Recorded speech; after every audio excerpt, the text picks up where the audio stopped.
Now let's go to part 2 of the Priester splint. And the Maryland bridge morphed into the Rochette splint. And you will notice that it had multiple perforations, and this was more retentive than the Maryland bridge because it allowed for these multiple openings for bonding material to squeeze through before curing. And the bonding material was used rather than cement, and this is the original article by Dr. Rochette. The main cause of Rochette splint failure is the fact that the erosion of the material in the openings, and this was published in 2001.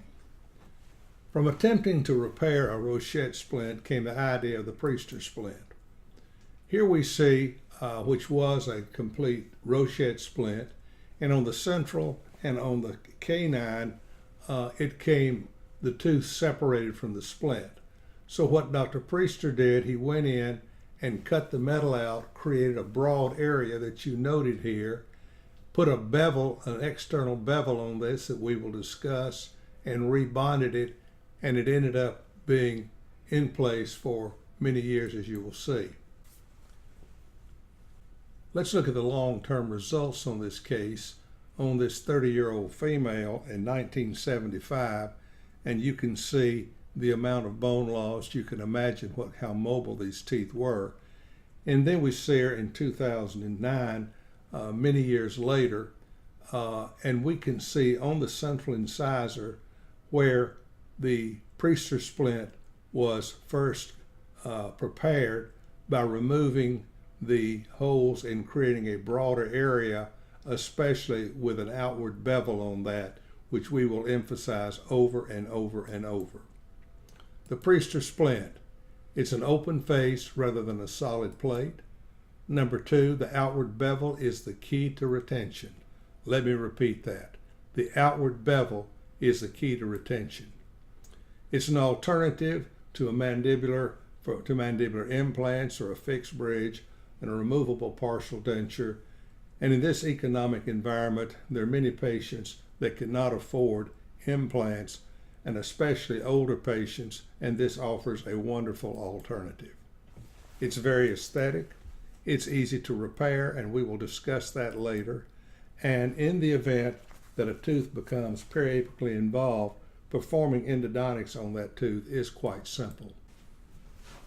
Let's go over some of the specifics on this, which are so critical for this splint to remain in place and not come loose. First of all, there is a definite finish line that you can see on these black arrows.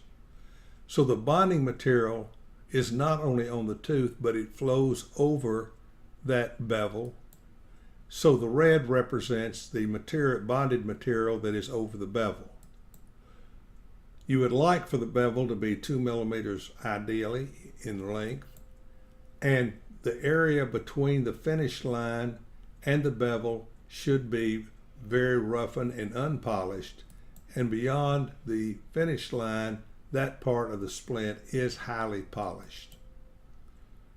The mistake. In this particular case, this looks nice. However, there was no bevel placed on this, and this splint came loose in about 2 years. So this is that same case, and we can see, as we see here, a vertical defect, and down here you can see how the vertical defect is filled in, and look at how much difference the bone is, because in 2013 these teeth were probably 2+ to 3 mobility, and the fact that they're stabilized now and we have got crestal density, which is a very key point. So this is that patient. We saw it earlier in the first video where a zirconia bridge was done to replace number 7, and we can see the periodontal health there we're talking about. Let's go back now to the original case that Dr. Priester did in 1975 on this case, and you will see the aesthetics, the good plaque control, and so forth, and this is some 30 years later. This is the lower area. But notice when the patient smiles how aesthetic this is, and the lower teeth really do not show. But notice the crestal density. This is 30 years later. There is no active periodontal disease. There is no bleeding on probing. And I submit to you that this is a periodontal defect and not a pocket. Now let's see how easy this can be learned or taught. This was a case that was sent to me by a gentleman from Morocco who was with a French group when I was lecturing in New York, and he did this case simply from my lecture. Here's the lingual view, and here is the Priester splint in place, and the mistake is you will notice that the bevel on this is highly polished. That means it will not be as retentive on the bevel, and so that should be roughened as you noted on the original splint that we showed you earlier. The anterior view, certainly he used a rubber dam on this because we do not want to contaminate the bonding material with saliva. And note that there is a finish line on this, as we see here. And the bonding material comes over the finish line just like it was in the original case. But now let's compare it to the original case. Look how much more bonding area is on the original case versus the gentleman from Morocco. And the reason for that is if you measure from here to here, transpose that to the other side, look how much further the splint could have come incisally, and the area bonded in the middle would be much greater, that the bevel would be greater, and it would even be more retentive. But in any event, this is the splint in place, and we do not show those embrasure spaces when we smile, and we do have periodontal health and a very aesthetic result given that the lip does not come down this far. Another case, you will see that we have bone loss almost to the apex. Certainly, if this tooth becomes periapically involved, let me show you a trick where you do not have to do endodontics on that.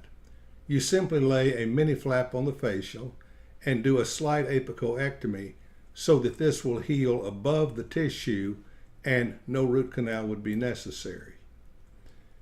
But to make that even more retentive, you will notice that there is a pin, a self-threading pin placed in this so that that will make it stronger.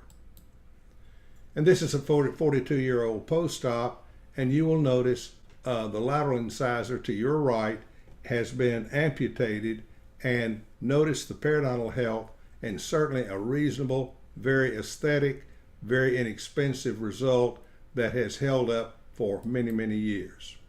Now let's ask some questions. Does this technique meet the objectives of periodontal splinting? First of all, it stabilizes teeth and prevents migration of teeth. Second, it permits the patient to perform effective oral hygiene. It's non-irritating to any soft tissues, the lips, the cheek, or the tongue. Requires only a minimal amount of tooth surface reduction even if you reduce tooth structure at all. It distributes occlusal forces over as many teeth as possible. It is aesthetically acceptable. The technique is simple to perform and more affordable to the patient, as we've mentioned. So therefore, consider this as an alternative, using critical thinking perhaps to render a simpler technique, especially in our older patients.